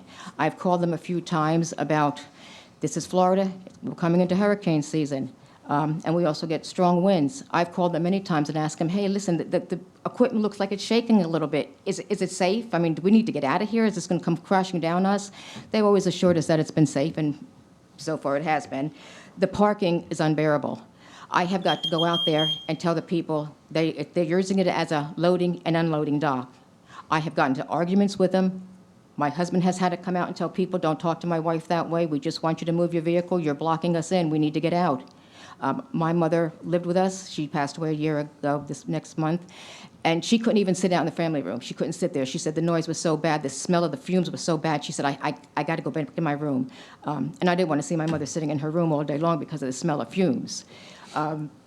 I mean, I can go on and on. The trash that's outside of their fence, my husband has to go out there and cut the grass and pick up all the trash that the workers leave at lunchtime. They just throw it there. So we don't want it to look like that. Right. So my husband goes out there and does it. He shouldn't have to do that. We're in our 70s. We shouldn't have to do this. You know what I'm saying? We just want to be comfortable. And right now, we are not comfortable. We have not been in the past 19 years. The only time we get peace in our home is on Sundays and holidays. And when they close at 5 or 5:30, it's like, oh, thank goodness they're closed now. I just, they did, we would call the police. We've had the police come out there before. We've called, who was it that we called? EPA. They've come out, they've put signs up. People pick up the signs, throw them in the bushes where it says no parking. It's just unbearable. It's, like I said, I can, if I was tall enough, I could reach up and touch the equipment on the whole length of my place. They have. Need to wrap it up, okay? Okay, then I'm done. All right. Okay. Thank you All very right. much. Thank you. James Croft, is that correct? She said great, so I think that's the north. It's north.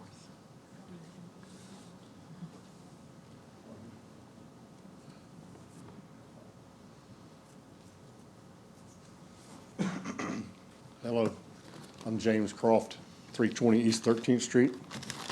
I was born and raised there, and Rental World has been a nightmare like you wouldn't believe. The trash, the noise. And a few weeks ago, I looked out there, I hear a big bang, and there's a dump trailer standing straight up in the air. And then about 30 seconds later, they backed off of it and it hit the ground. I mean, they dropped ramps on the trailers. They're making so much noise that they don't need to make. The dust and the dirt is terrible. There was a fuel spill during the hurricane. They come out there in the retention pond up by my house, all the way up front. And it don't smell like diesel no more, but it killed the grass in the retention. And when they filled that pond in, I know there's oil in the ground. They've been there for 18 years before they filled that in. And right now, there's a pile of dirt taller than me where they scrape the dirt from working on their machines and pile it up on that new retention pond. And they're parking on it. They got high reaches. You say my house is up by the road. My house is 30 foot. I can look out my back door and the high reach is right there, 30 foot high. There's three of them. There's 3 high reaches that sit there continuously. They put pallets and stuff out by the road. Half for years I've called. The code enforcement's been telling me call the law. Well, I don't like calling the law. They tore down 140 foot of my fence in '04 with telephone poles, 10 foot tall, 5 foot in the ground. There was 2 on each end and 140 foot of wire and post. I got pictures of that. There's pictures of a fuel tank right there that don't have a wall around it high enough to catch the fuel, and I know that's where the fuel come from. Oh yeah, them sycamore trees, if they build me a wall, I know it's gonna kill them. And I hope we don't put sycamore trees back in there. My backyard is slap full of sycamore trees, leaves, size of paper plates. And the one way in and one way out, I don't see how that's gonna work, because if you go by there right now and watch traffic trying to get in and out of there, people forget. And they come back and they drive in the front and they gotta get turned around somehow with a trailer. Majority of the people coming in are pulling trailers, picking up and dropping off equipment. And I don't see how that's gonna work. That's supposed to be, I guess, something they wanna do. They just done that here in the last 6 months. And it's dangerous. And they're parking all in the road. They're parking their company truck beside the building. Now they're parking it behind the Dunkin' Donuts on other people's property, or not other people, that's on the right of way. They've robbed dirt out of the right of way from across behind Dunkin' Donuts for something in there, I guess, to cover up oil. And it was about 2-3 weeks ago, I go by there on a Sunday, and there was oil on the northwest corner of the building coming out towards the gate. I wish I'd have took a picture of that, but there's several pictures. There's my fence, that new fence, their fence. They pushed their fence through my fence and busted. Now that fence, they tore down 140 foot. I had telephone pole, or 4x4s with 6 foot metal on it. Well, this was during the hurricanes. There was like 3 or 4 hurricanes in '04, and I took the metal down. When they tore my fence down, they busted brand new post. It was concreted in the ground that I had my metal fence on that I took down because I knew I had to block that off where I didn't see them. And it promised me they'd put trees and shrubs in there so thick that you wouldn't see nothing in my yard, but they never did. They've let everything die. There's pictures of them digging with a machine, with a trencher in the bottom of that pond because it wouldn't drain for the oil and all in the ground. I got pictures of all that. There's 4 oil drums right there sitting back there right now. And that's my fence, how crooked it is up against my shed. And what started this is they had scaffolding up against my shed, and they'd park a machine in front of it where I couldn't push it off my shed. So that's when I called Wendell out there that morning. And All I right. called planning and zoning about filling in that pond. Okay, need to wrap it up, please? That's it. I appreciate it. Thank you, sir. Thank y'all. I hope y'all really think about it. Is there anyone else in the audience that'd like to speak to this item? Please step forward, state your name and address for the record. My name's Aubrey Goff. My address is 1105 Grape Avenue. I live right directly behind Rental World on the north side. And they were supposed to have an 8-foot wall at that place from the beginning. They put in a 6-foot wall. And on their side of the 6-foot wall, they filled it in 2 foot with dirt. So actually, all we have for protection against their machines is a 4-foot wall. They want to annex that buffer area for their equipment to be parked on. Already, the wall has been hit twice. Our neighbors, it knocked it in on their yard. And right behind my house, they've already hit it, cracked it, and it's crumbling. Now, if they annex that piece of property, there's no buffer for them to be able to stop that equipment or to do anything if they're headed for our house. The wall's too low. It's not safe. It puts us in danger. And with that wall only being 4 foot high, we eat dust and dirt every day. My wife stays cleaning that place forever. And they just don't seem to honor the code enforcement at all. If you look on what they're talking about, there's like 5 violations right now that they haven't taken care of. They have a pattern of non-compliance. They're using the road, Grape Avenue, to unload and load 18-wheelers out there. One sat there at 20 minutes this morning, right in front of my driveway. 2 days ago, there were 2, one right after the other. They took over 30 minutes between them. They're training people to run their equipment on Grape Avenue in front of my house. And if there's no room there, they go over on 12th Street and train them out there. Now, I was standing out there watching. I was waiting for this guy that wasn't doing too well. And those things swing. And I was just waiting for him to swing that boom around and tear my whole carport down and hit my cars. They need to have a training place inside there.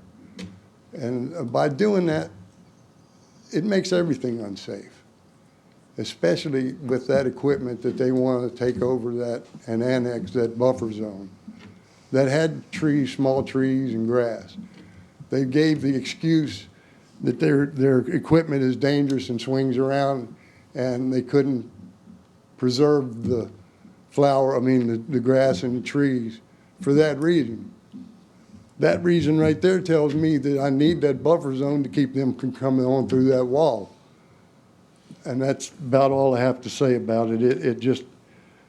They just are like a bunch of bullies. They just keep pushing and pushing, and they don't seem to want to comply with anything.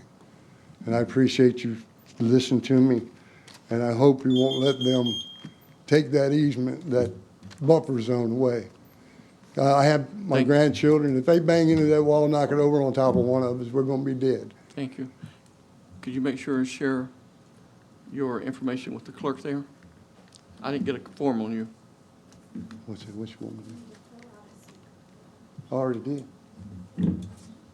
What's your name again? Aubrey Goff. I don't have one. I don't have a thing. Just Aubrey Goff? Yes, sir. I got 2 Nancys. I know I wrote my name and printed it. Well, I got 2 Nancys, but you don't look like a Nancy to me. So. All right, just step over and just give him your name. That way we'll make sure we got it correctly, okay? Thank you. Thanks, sir. Does anyone else in the audience like to speak to this item? If not, we'll allow the applicant to step back up and Thank you, Mr. Mayor. good luck. Just a few things to address in response. One of the reasons that this conditional use permit is so important is because it's going to give the city more enforcement power. The conditions in there, the things that they're so concerned about, the parking, especially on Grape Avenue, the condition is very clear. They cannot park there. Period, end of sentence. They cannot park their vehicles on Grape Avenue. The code enforcement officers will have the ability to go out there and deal with anyone, customer or business alike, that's parked there. Same with the St. Cloud Police Department. There are enforcement mechanisms. One of the other things that is very helpful about the change in the traffic pattern is that, so Grape Avenue is where there is the left-hand turn from 192. So obviously, a lot of traffic funnels in off of Grape Avenue. So when they come in, they can come through, grab their equipment, and then come back out safely onto 192. Or they can come into Grape Avenue, come around the building, and park in front of the building. Some of this is going to require re-educating some of their patrons, right? They have a lot of repeat customers who have kind of gotten used to some of the old ways. And they're willing to do that, to work with the customers, explain, look, you can't park on Grape Avenue anymore. You've got to come around, pick up your equipment and go, or come around, park, come in the building, then come around again. And it's easy to come around again because you're going to turn right out of the parking lot onto 192 and then back onto Grape Avenue. And that keeps it flowing. It also allows to have more space back there to do the training on the property. If you have two-way traffic trying to get through there, they're certainly not going to have enough space to train people on the property. Related to the back wall, I'm very sympathetic to the Goffs. I know that it must be hard to be able to see that equipment, feel like you don't necessarily have the full enjoyment of your home. But there are certain things that just can't be controlled by a business. The noise is one of them. It's heavy machinery. It's going to make noise. And they have agreed to try and mitigate it as much as they can, turn the music down, speak with their employees about profanity. With the buffer, I understand the argument of wanting that buffer there, but it's one of those things that is, A, very hard to enforce. They could still back into it and then pull forward. They're still going to be able to use that space even if they don't store the equipment there. That's part of why I think the Planning Commission thought the better compromise was to raise the wall, because that is going to protect them more. It will stop the dust because it is masonry wall, so it will keep the dust more on the property. They're going to work on blowing the dust out into not the yards. They don't burn oil on their property. They have a company that they use that comes and picks up the oil and disposes of it in the manner in which you're supposed to dispose it. Diesel burns out of the exhaust pipes of their heavy equipment. There's going to be diesel. That's just the nature of the business, unfortunately. And the diesel, they're already very close to that line. There's nowhere to... The diesel's going to come with or without the buffer, unfortunately. The taller masonry wall will help keep some of that on the property. As it relates to the east side of the property, again, as we showed in the previous pictures, we got to switch. That's the backyard. And I'm sympathetic because it is a single-family residence, but the residence is not where the equipment is stored. A masonry wall is overkill for that. It's not supported or required by the code, and it would be a financial burden on the property and not something that really is forward-looking for this site and the site next to it as we develop the 192 corridor. So I'm happy to answer any additional questions that the council has. All right. Councilmember Fletcher. I have a question. Yes. Obviously. Because this came from the county into the city. Yes. So once the original site plan is approved, and then the property is developed and it comes into the city, the property owner is required to maintain whatever was approved on that site plan, including landscaping, buffering, walls, and is the site plan that came into the city, have they done that? Or is the property in compliance with the original site plan as originally approved as we speak? So no, that's why the code enforcement action was initiated, because it was not in accordance with that county site plan, which is why we are seeking the conditional use now, which will ultimately bring it into accordance, and we'll have a new site plan with the city of St. Cloud, which will put the conditions on and ensure that the site is up to the St. Cloud standards. Okay. And then I heard there was a history of code enforcement action over an extended period of time, not necessarily related to what the site plan is going to fix. I would have to defer to staff on that. There's a pending code enforcement action that has been paused. It's been abated Yeah. to give them the opportunity to go through this process. So Okay. that is still outstanding as we try and get the property into compliance and deal with those code enforcement actions. Okay. And then I also, like, regarding the, like, I understand the interconnectivity between the different, like, when the neighboring properties develop in the future, you wouldn't necessarily want a wall there because you want the parking lots to connect, but I don't think anything that's built around there is gonna wanna deal with the heavy machinery, the construction, equipment, and all of this stuff. You see heavy machinery, rental world type places all over the state with commercial businesses around them. I mean, one of the reasons that they wanted this spot and that they've been at this spot for 19 years is because it's centrally located and it's easy for people to come, get their equipment in the morning, go out to their jobs, and then come back in the evening. So I do think that you will have, it might not be, you know, a Chili's next door or something like that, but I do think that there are compatible businesses that would be very happy to be next to the rental world. Okay, that's all I have. Do we have any other questions from council? Councilmember Urban. Thank you. Is there, I guess this would be a question for Mr. Mazeris, is there a way to, if this were to be approved tonight, to revisit the conditional use, sort of like we did with the school previously? Is there a way to revisit it if they're not complying? Well, if you set the conditions and you approve the conditional use, if they fail to comply with the conditions, then the council has the ability to revoke the conditional use. So yes, you would have it would be brought back to you for basically, there's a process in the code for basically revocation of it. And I think that's what Mrs. Dorn was referring to, that this actually gets you more enforcement authority than you currently have. Okay. And also, I thought I heard somewhere, maybe it was at the planning commission meeting, do they have to get EPA approval for the pond or the filling in of the pond? So anytime you're going to create a new pond, you have to go through South Florida Water Management District, so they're going to be looking at all of that, the environmentals, everything that goes into that.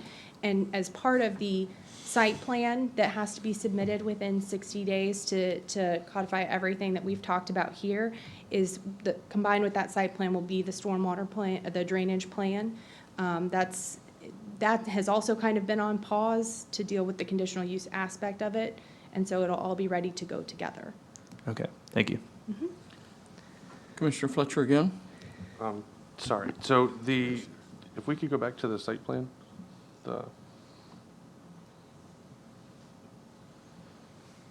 Yes.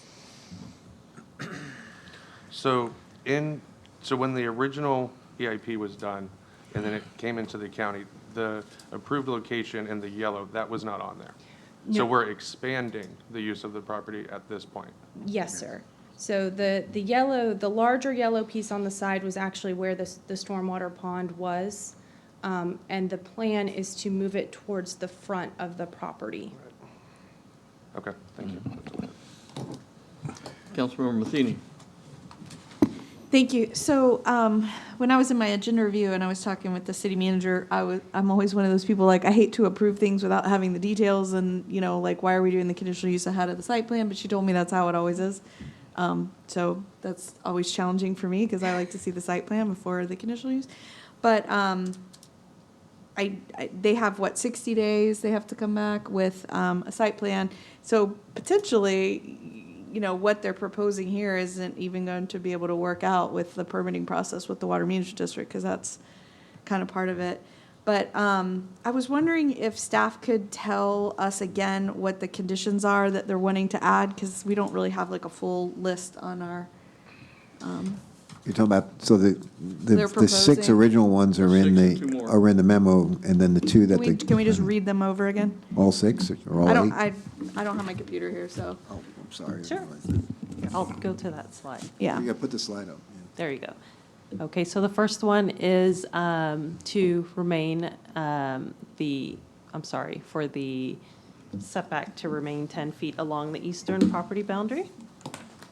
And then the second one is to, sorry, I should have worn my glasses. It's hard to see that far. The second one is to take the required landscaping and either replant it elsewhere on the site or pay into the tree mitigation fund or the tree bank fund. The third one is that they will not display any equipment forward of the building. Or within the right-of-way? Or within the right-of-way, yes. And number 4 is unauthorized on-street parking within Grape Avenue right-of-way shall be prohibited. No parking signs shall be reinstalled within the right-of-way to prohibit parking in the unimproved locations. And then the bidirectional drive aisle on the north and east side of the primary structure shall be converted to a one-way drive aisle. And then the site development plan must be submitted within 60 days of the approval of this conditional use. And then I can also read the 2 additional conditions from Planning Commission. They are recommending that City Council require the applicant to increase the height of the fence, of the wall, the masonry wall along the northern property line from 6 to 8 feet, and then build a masonry wall from the existing masonry wall on the eastern, from the eastern corner all the way down to the front of the building to line up with the front of the building along the eastern property boundary line. Okay. So I like where Councilmember or Deputy Mayor Urban was going with, and I don't think the, Mr. Manzar's quite, I don't know, I thought you were saying something different than what he said back, that sometimes we do conditional use, it's got a mandatory comeback timeframe. It says, we did that on the food trucks, like, they have to come back in a year to have us evaluate, not just like automatically, repeat. So I liked that thought process. And also I was thinking about the noise. They said, there's noise. I've rented things from Rental World, so I kind of understand how the site works, and you go around the back and you pick your stuff up, and it's kind of open air, and there's workers back there, so I'm sure they probably do have music blaring loudly back there. But similar to what we did, I guess I'm asking the attorney, with the bar that's on the Parrot Saloon or whatever, there was something in their conditional About use, right? outside, That said they about can't have outside amplified music and that stuff, they yeah. can't have it, like, period, not Yes. like it's too loud. I mean, there's a condition that's like no outside music, so I guess I'm Yeah. proposing that we add a condition about that there's no outside music, period. I mean, I don't know, everybody's kind of got a sad face down there, so I don't know how everyone's feeling about that. If you can say something, Mr. President. I was just going to say, there, in some uses where the conditional uses are like that, you will see those kind of conditions put in place. You'll see places that use like outdoor speakers in their storage yards or their repair places, and the conditional use permits will prohibit amplified music, amplified sound, speaker sound, to try to insulate the neighbors from those things. You'll see them, and sometimes you'll see it in car lots, and those kind of things. So those are appropriate conditions, I think. I would be okay with adding that Yeah, condition. I'm just thinking, because I know over on the other side of town, there's a saloon that has an outdoor seating area, and so we get noise complaints because 10 o'clock at night, they're doing karaoke and they're blasting it outside. And noise travels a very long way, So I'd like to add that condition. I mean, I don't know if we can just say they can't play music, or can we make that condition? Like, Well, I think Or no. I think the problem comes in with the amplification of the music. So really, it becomes a staff issue being able to regulate it. I'm not going to suggest to you that it's easy to enforce those conditions. But if the intent of the condition is that there would be no amplified music that is basically heard outside of the boundaries of the business, we could certainly write that in there. Yeah. And I don't know if they do that speaker like, Mr. Johnson, your whatever, jackhammer's ready. I mean, maybe I don't know. eliminate that too. But yeah, I think, a lot of these issues are already happening. So I do agree that putting the conditional use in place at least gives us a mechanism to enforce.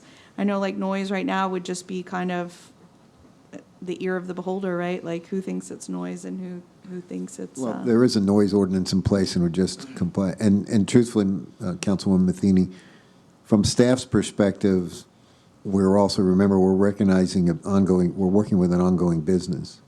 So if the conditions that are being proposed are designed to make the overall ongoing business operating better, if you were not to approve this, then the same uses that people have been commenting about would continue without the same restrictions, because this property, as you've all heard, was approved in the county and then came into the city. So. Very eloquently said. I was trying to get there, but that was Oh, much. I'm sorry. That was much nicer. Yeah, so I'd like to add something in there about noise as well.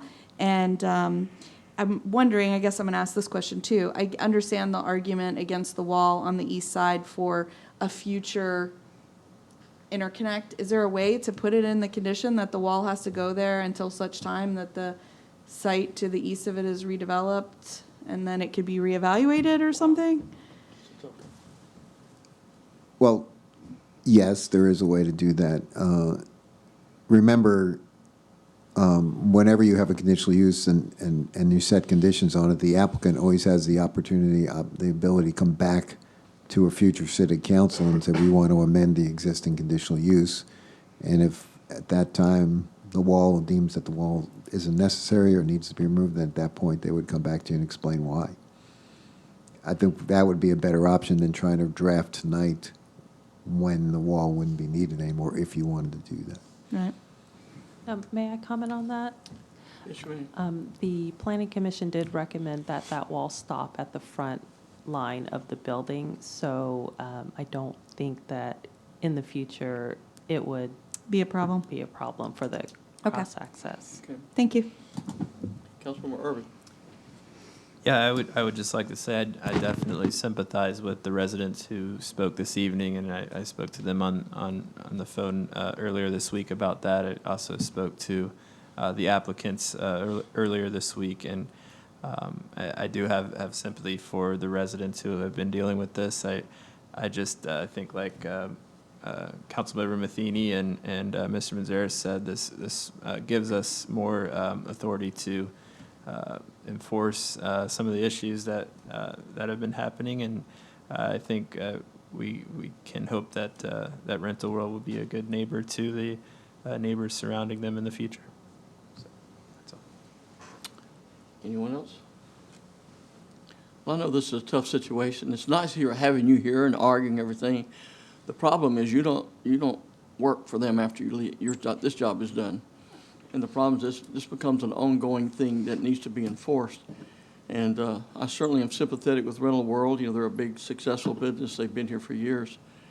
But it seems like they've been getting by with a lot of stuff for a long time. And I think it is a profitable business. And I personally support the walls, and I think they ought to go in to protect the neighbors. So I make a motion that we approve Resolution 2023-042R with all of the conditions, all 8 of them. And what else? For Mr. Manzares to draft some language regarding noise. I don't, however you see fit, just so that the noise isn't escaping the property and affecting the Yeah, it's a tough one. enjoyment of the neighbors. We can write something up. We can work with the. Let's be reasonable. But So you would want a condition that would restrict the amplified sounds and music from Right. escaping basically the property boundaries. right. Anything else? Am I clear as mud? Everybody understand the motion? Do I have a second? Second. I have a second. Councilmember Fletcher, the motion from the mayor. Madam Clerk, please call the roll. Councilmember Matheny. Aye. Deputy Mayor Urban. Aye. Councilmember Gilbert. Aye. Councilmember Fletcher. Aye. Mayor Blackwell. Aye. Motion carries 5-0.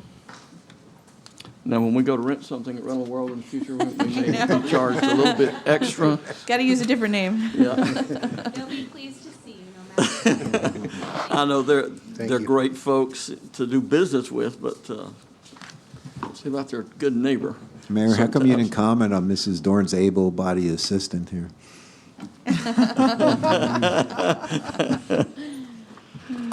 All right. Well, brings us to council action. The next portion of tonight's meeting is council action. We'll begin with item number 1, Madam Clerk. Discussion and possible action regarding the request for a reduction of lien for code enforcement case number 2011-1300. The property address for this case is 20 Massachusetts Avenue, St. Cloud, Florida.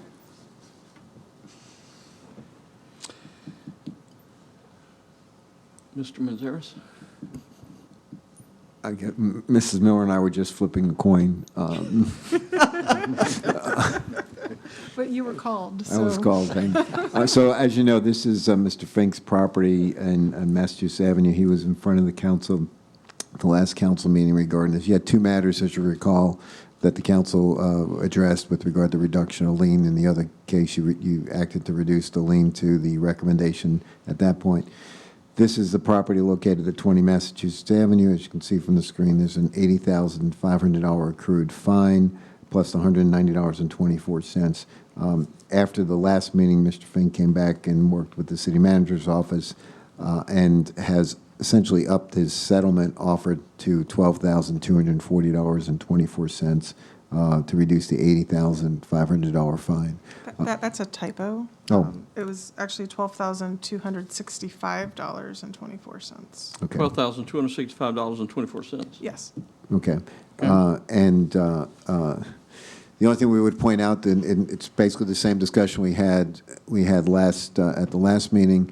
We would just clarify for you the fine of $80,500. I think there's one of the questions that was asked at the last meeting was the involvement of the code enforcement staff in these matters, and whether, because they're the ones that have had the direct relationship with the respondents in most of these instances.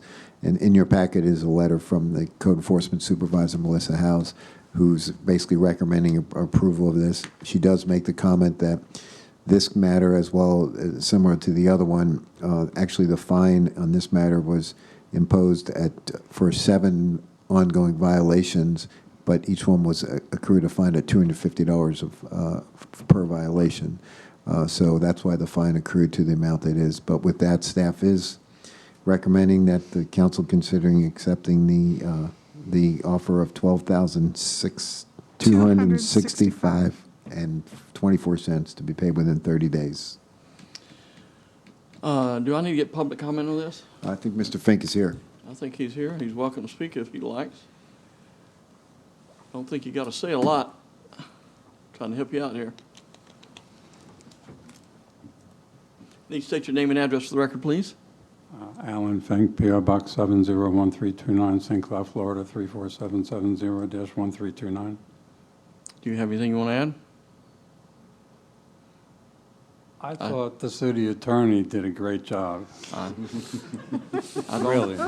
Good, thank you. And I admire and appreciate the council and the police and the code enforcement, which is part of the police, and I try to comply with them to the best of my ability. Unfortunately, back then I was blind and I couldn't do it in a timely manner. But I agree with the city attorney and the code enforcement head. I think he said Melissa House? Yes. And I hope that you will approve, and I'd appreciate it very much. All right. Do I need to get any additional public comment on this item? I think you just asked for it. Well, I'm certainly glad you had the miraculous recovery of your eyesight, and I'm glad your health is doing better. I appreciate the conciliatory letter that you have, and I'd like to make a motion that we accept your offer, that you would settle this for $12,265.24. I make that a motion. Could we have a second? Second. We have a second. Councilmember Gilbert? You've had a change of heart, thank goodness. Thank you, Madam Mayor. Clerk, you please call the roll. Deputy Mayor Urban? Aye. Councilmember Gilbert? Aye. Councilmember Fletcher? Aye. Councilmember Matheny. Aye. Mayor Blackwell. Aye. Motion carries 5-0. Thank you very much. Done. Thank you. Thank you. And Thank you. Have a I good hope we night. won't ever see you here again. It's a nice building. I like it. Well, thank you. We'll see you. Thank you.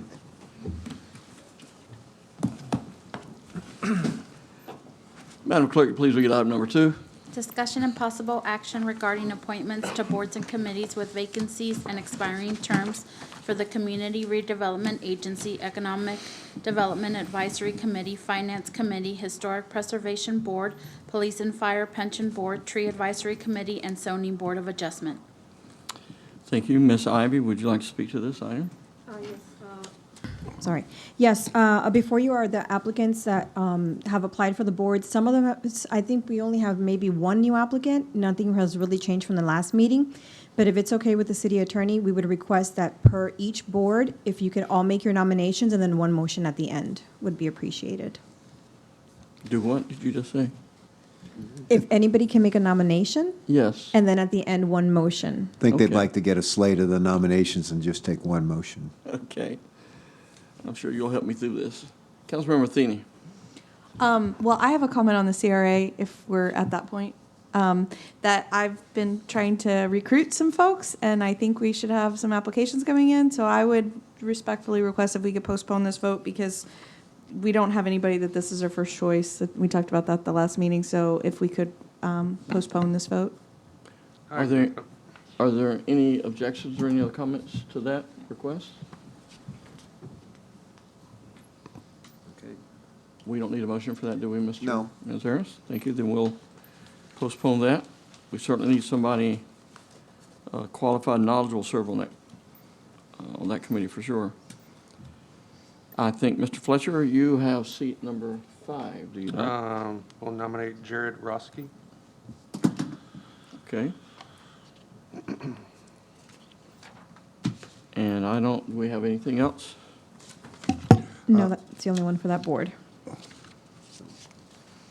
We could just take a motion from Mr. Fletcher. Could I have a motion from Mr. Fletcher that we, She wanted to go board by board, right? Okay. Yeah, a motion to nominate Jared Roski to the Economic Development Advisory Committee. okay, I'll second that. thank you. We have a first motion and a second. Councilmember Gilbert? Aye. Councilmember Fletcher? Aye. Councilmember Matheny? Aye. Deputy Mayor Urban? Aye. Mayor Blackwell? Aye. Motion carries 5-0. All right. Are we done? I have nomination for Boyd Hoagland for the Finance Committee. Okay.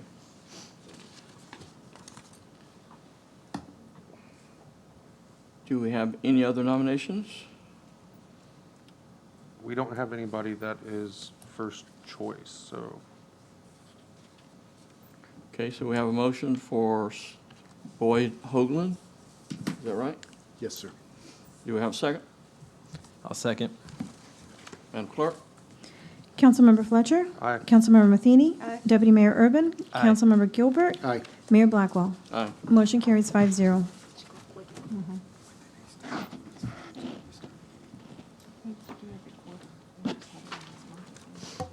Next, we have, These are at-large appointments. Anyone can make them. yeah, I'm looking at that. Do we have any nominations for the Historic Preservation Board?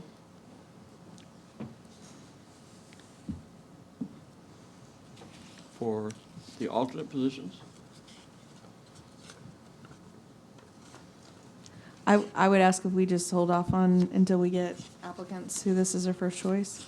Don't bring it back until, You have one that's first choice. first choice was planning commission, I thought. I don't understand how it's written. We got Russell I Alexander. think that means he's on the planning commission, but this Oh. is his. Okay, I thought it was saying that was the first choice.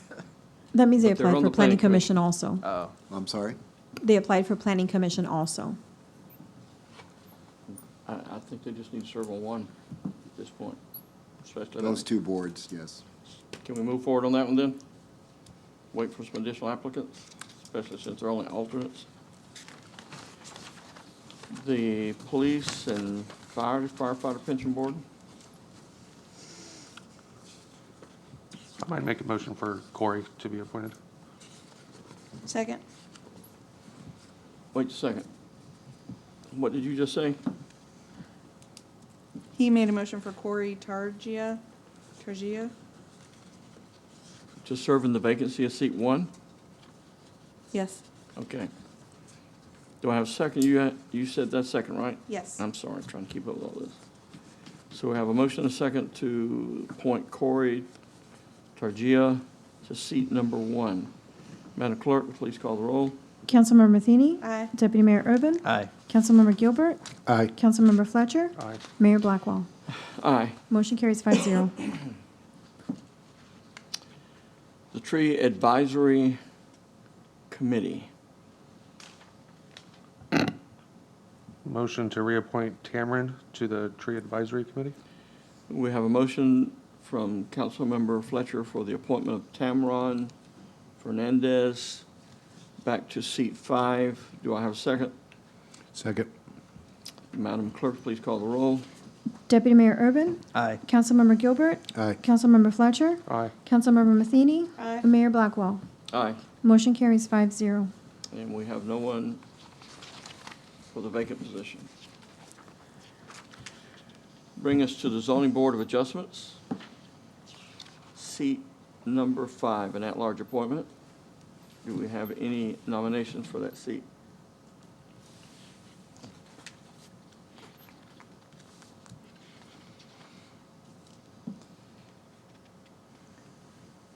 Hearing none, we'll bring that one back also. Any objections? When there's an applicant, that's their first choice. right? Yes. Is there anything else, City Clerk? All right. Mr. Manzares, you're on. I don't have anything, Mr. Mayor. Thank you. Well, thank you. Mrs. Miller, City Manager. I have a few things, thank you. Okay. First, as you may have seen on social media, our building and community development departments will be closed, and code enforcement will be closed for service tomorrow so that our staff can update the web portals to add additional functionality. That should make it easier for our residents and customers to do business with the city. Staff will be upgrading and testing the web portals to enable customers to do things such as checking the permit history on an address, review inspection results, schedule inspections online, and easily make payments online. Next week, our communications team will work with those departments to put out more detailed messaging about the upgraded functionality, and staff will continue to monitor and make any improvements needed to the site. We do anticipate continuing to make improvements over the next few weeks as we work with our vendors to add functionality. I'd like to let the council know in the month of March, we are going to have a few meetings where we will not have all 5 council members. So the March 9th meeting, we will only have 4 council members. That is also the meeting that we were asked to bring back the architectural standards ordinance. It was continued to March 9th because we won't have a full board. I would recommend pushing that to the April 13th meeting because at the March 23rd meeting, we will only have 3 members. The mayor, Councilwoman Matheny, and I will be in Maryland with the county and the city of Kissimmee doing an emergency exercise at the National Emergency Management Institute. Okay, we certainly don't want them running amok while we're gone. Take away all the fun. Can I get consensus? that- Is there any objection to that? Okay. No. Thank you. Thank you. And last item, today is Finance Director Wendy Colazzo's final city council meeting. Oh, you're on my bad She list. is moving across the country, and she has requested to come up and thank the council.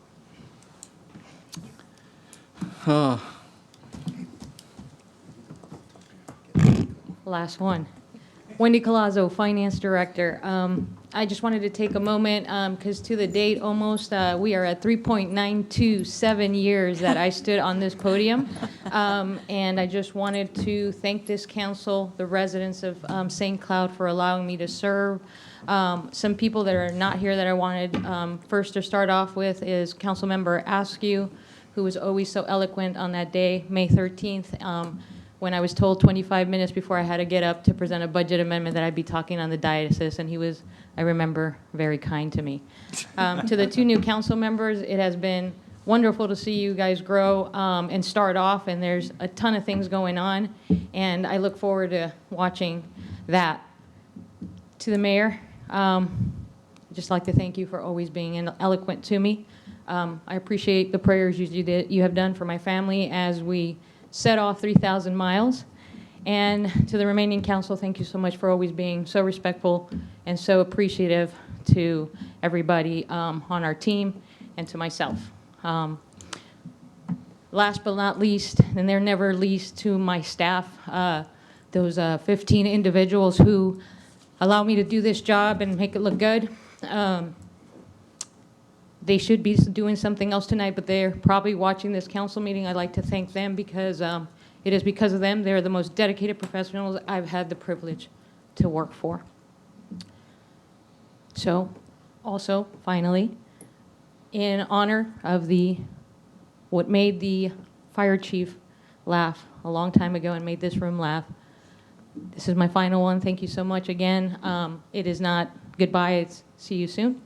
See you later. I still have a house in Osceola County I'll be keeping, so I'll be visiting Florida.